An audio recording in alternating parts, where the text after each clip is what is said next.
마가복음 1장 29에서 33절만 하시겠습니다. 번갈아가지고 마지막에는 같이 하겠습니다.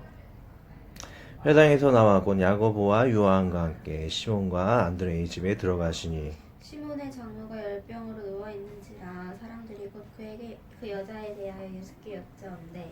같이 나아가사 그 손을 잡아 일으키시니 열방이 떠나고 여자가 그들에게 수종드니라. 아멘. 주여, 이 귀한 나눔의 시간을 또 주심을 감사합니다. 오늘 말씀을 통해서 또한 우리가 성교에 대해서, 또한 우리 하나님 섬김에 대해서 우리 여러 가지 또 말씀을 묵상하고 또 하나님 안에서 성장하는 믿음 되기를 원합니다.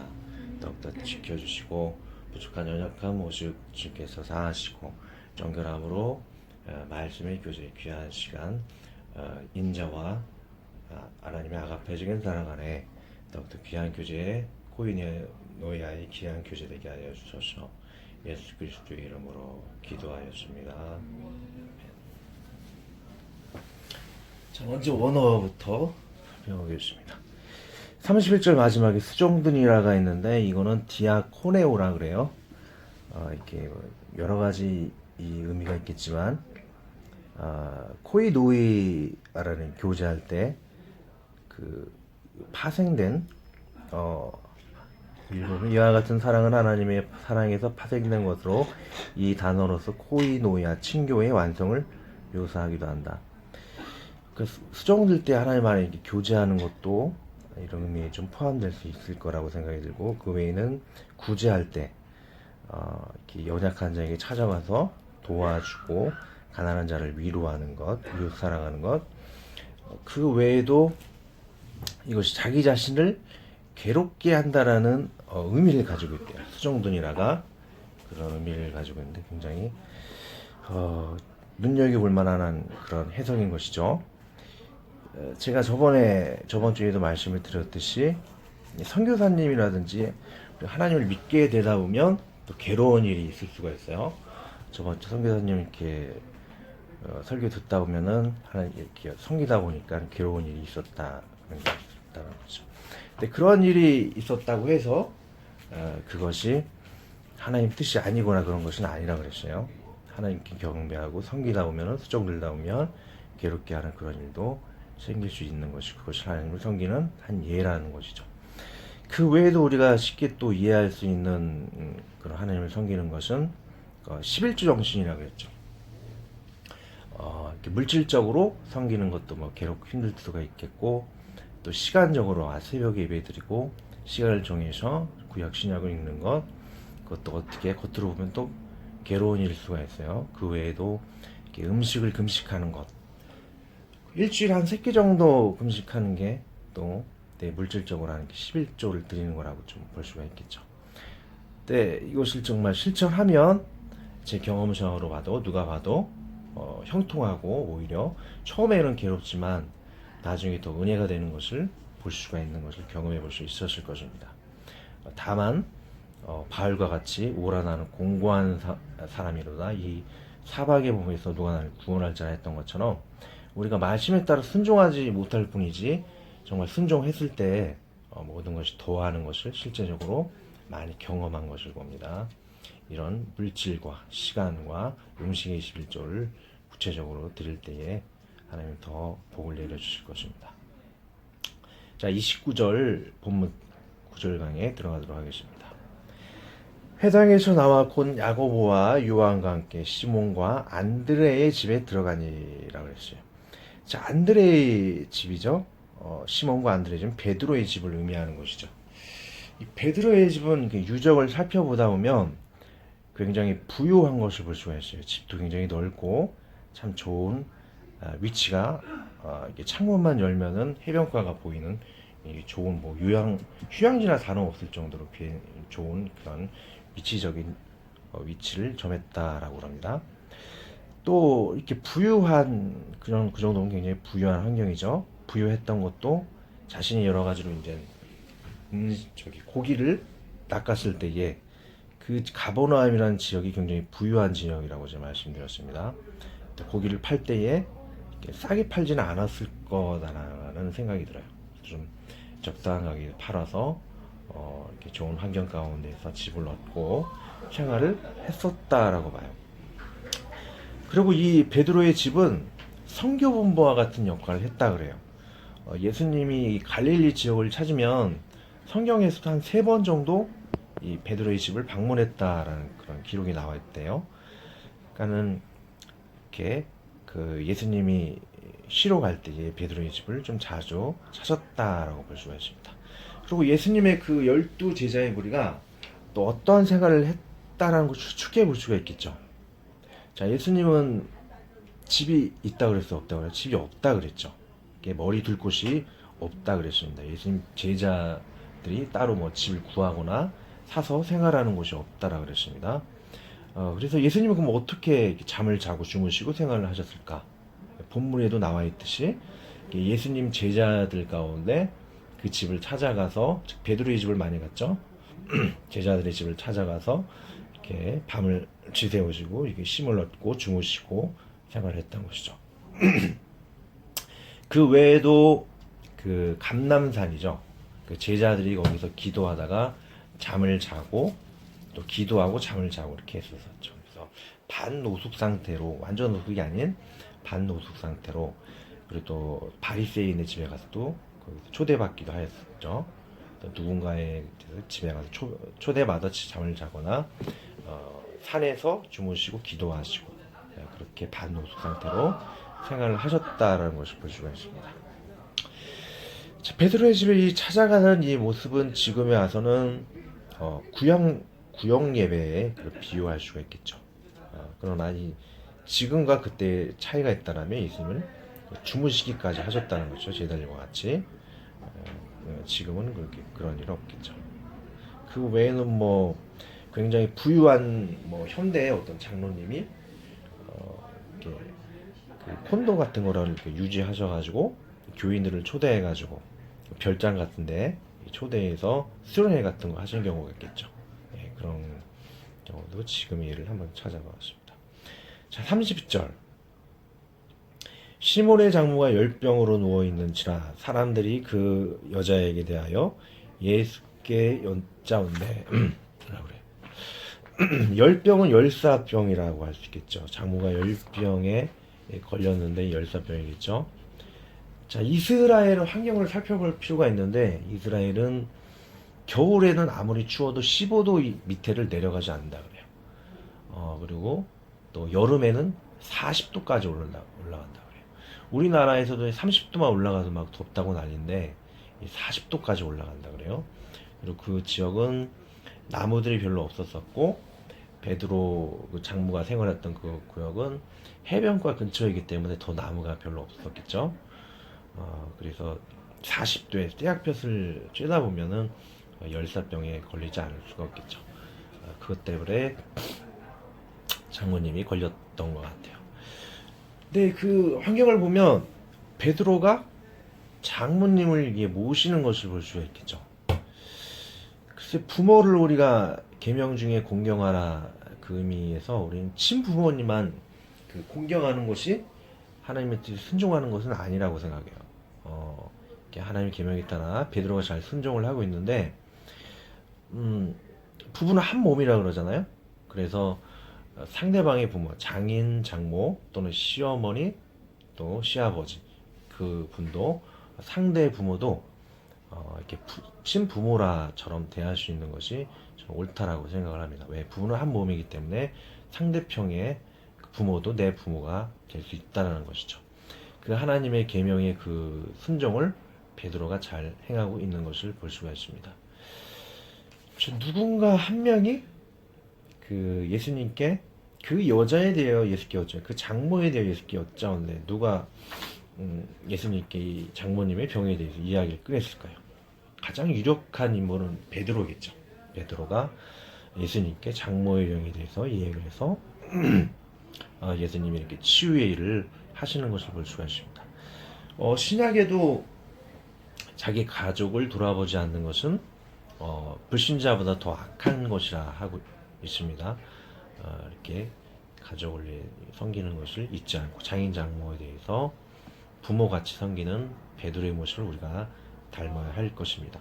결혼한 분이시나 또 앞으로 결혼 예정인 분이신 분들은 이 베드로처럼 상대방의 부모를 자기 부모처럼 섬길 줄 아는 이 베드로의 모습을 좀 닮아가야 되지 않을까, 그렇게 묵상을 해봅니다. 자, 31절. 나아가사 그 손을 잡아 일으키시니 열병이 떠나고 여자가 그들에게 수종드니라 라고 하고 있습니다. 저는 이 31절을 볼 때에 우리 피조물의 본분에 대해서 한번 생각을 해보게 됩니다. 우리 피조물인 우리는 하나님께 건강과 부를 얻었을 때에 하나님을 섬기는 데에 이게 사용되는 것이 우리 피조물의 본분이라는 것을 이 말씀을 통해 생각해 볼 수가 있다는 것이죠. 그 장모의 열병을 떠나가게 함을 통해 가지고 그 장모가 건강한 모습으로 하나님을 섬기고 있는 것을 볼 수가 있습니다. 인간에게 부와 건강을 줬다라고 하는 것은 하나님을 섬기기 위해서 우리가 건강과 부와 이런 것들을 주게 된다는 것을 한번 생각해 볼 수가 있고, 먼저 건강과 부를 주고 섬길 수 있도록 그렇게 주시는 것도 볼 수가 있고, 정반대로 베드로 같은 경우에는 정반대죠. 하나님을 믿었더니 자신의 장모가 병에 취함을 받았다. 믿음을 가졌더니 건강과 부를 얻었다. 이렇게 또 역으로 또 생각해 볼 수가 있겠죠. 또 현대 인물 중에서는 그 록펠러와 같이 먼저 하나님께 11조를 드렸더니 건강과 부를 주었다라는 것도, 이웃을 구제했더니 록펠러가 나중에 건강이 더 좋아진 것을 볼 수가 있겠죠. 그래서 먼저 이웃을 사랑하고 하나님을 사랑했을 때 나중에 더 많은 것을 주시는 경우가 그런 것을 볼 수가 있습니다. 그 외에 예를 찾아본다면, 어떤 분이 이제 걷지도 못하고 굉장히 이렇게 관절에 또 몸에 이렇게 병이 있었나 봐요. 근데 억지로 몸을 이끌고 전도지를 나눠 주었을 때에 하나님께서 그가 나중에 건강을 회복해서 잘 걸어 다닐 수 있는 그런 건강을 회복하게 하신 것을 또 볼 수가 있습니다. 또 어떤 미국 같아요. 통계를 조사를 해봤는데 불신자보다도 믿는 사람들이 5년에서 10년 정도를 더 산다 그래요. 통계적으로 이렇게 나온 게 있고, 그 외에도 믿는 사람 중에서도 성가대를 하시는 분들이 더 오래 산다 그래요. 하나님께서 더 영광 돌리기, 쓰임 받기 위해서, 그리고 더 이웃에게 전도하기 위해서 그 사람에게 건강과 부를 주었다라고 이렇게 생각을 하게 됩니다. 자, 그 믿음이라는 것은 예수 그리스도를 믿는 믿음에서 이런 것들이 다 시작이 되어지는 것이죠. 근데 믿음이라고 다 믿음이 아니에요. 우리들은 그 예수님 안에서 믿는 믿음인데 이렇게 참 구분을 못 하시는 분들이 있다. 세계적으로 봤을 때 기독교를 믿는 사람들이 3분의 1 정도고, 또 거의 비슷하게 또 많이 믿는 사람이 마호메트교, 말하자면 이슬람교, 유대교가 있어요. 이 세 개의 종교가 구약을 좀 다 비슷하게 믿고 있죠. 네, 이 세 종교의 차이를 이해하지 못하는 사람들이 많은 것 같아요. 혹시 차이를 알 수가 있을까요? 기독교와 자, 이슬람교와 유대교의 차이가 뭐냐면, 구약에서 다 예언을 했었죠. 그 메시아가 이 땅에 올 것이다. 올 것이다 라는 구약에 예언을 했는데, 세 종교가 다 틀려요. 그분이 어떻게 이 땅에 임하셨는가. 물론 그 구약에 있는 것대로 그대로 예언대로 다 적용을 하면 가장 맞는 분이, 정확하게 맞는 분이 오직 한 분이 계시죠. 예수님이라는 거예요. 예수님만이 구약과 신약이 딱 일치가 되기 때문에, 사람 몸으로 말하자면 위에 몸통과 아래 몸통이 다 일치가 되는 것이죠. 일치가 되기 때문에 생명력이 있고 정말 참된 계시의 그런 믿음을 가졌다라고 볼 수 있다는 것이죠. 근데 구약이 좀 비슷한 이슬람이 우리와 다른 그 이유는, 그 높은 말로 현현이라고 그러죠. 그 하나님의 구약에 했던 현현, 이 땅에 내려오신 현현의 모습이 마호메트라는 것이죠. 동굴에서 계시를 받았다는 거. 근데 구약에 아무리 비교를 해도 전혀 매치가 안 돼요. 마호메트하고는. 그리고 분명히 예루살렘에 예수님이 오실 것이고 활동할 거라고 예언이 있는데, 마호메트는 예루살렘에 간 기록이 아무런 기록이 없어요. 전혀 구약에 예언된 그 메시아가 아니라는 것이죠. 그 메시아로 믿고 있는 것이 이슬람이에요. 자, 그럼 생명력이 있는 종교일 거야, 아닐까요? 당연히 아니죠. 제가 몸통이 있는데 반 잘라가지고 딴 사람 몸통 밑에 붙였어요. 그럼 그게 전혀 죽은 종교죠. 전혀 생명력이 없는 종교인 것을 볼 수가 있습니다. 유대교도 마찬가지예요. 그들은 아직 그 메시아가 오지 않았다는 것이죠. 몸통이 있는데 몸을 반 잘라가지고 윗몸만 살 수가 없겠죠. 유대교도 생명력이 없을 뿐만 아니고 그 메시아 같은 그런 권위를 가진 존재를 랍비로 그렇게 얘기를 하고 있어요. 그들의 말을 예수님보다 더 신봉하고 있는 것을 볼 수가 있습니다. 신약을 보면 유대교의 그 랍비를 예수님보다 높이는 것을 볼 수가 있죠. 그래서 이렇게 상체와 하체가 일치하는 건 기독교밖에 없다. 그 외에는 생명력이 없다라고 볼 수가 있겠죠. 몸통이 일치가 하지 않기 때문에. 조금 더 심화해서 이야기를 드리자면 이슬람의 그 끔찍한 현실에 대해서 한번 알아보도록 할게요. 이미 IS는 완전히 박멸이 되었죠. 근데 그들 과거의 그 모습쯤에 이런 제가 기사를 한번 본 적이 있어요. 이렇게 호주나 유럽 같은 데에는 이슬람의 후손들이 좀 있어요. 2세대, 3세대 가운데 이렇게 후손들이 있는데 그들이 IS를 돕기 위해서 그 이라크 쪽으로 들어갔다 그래요.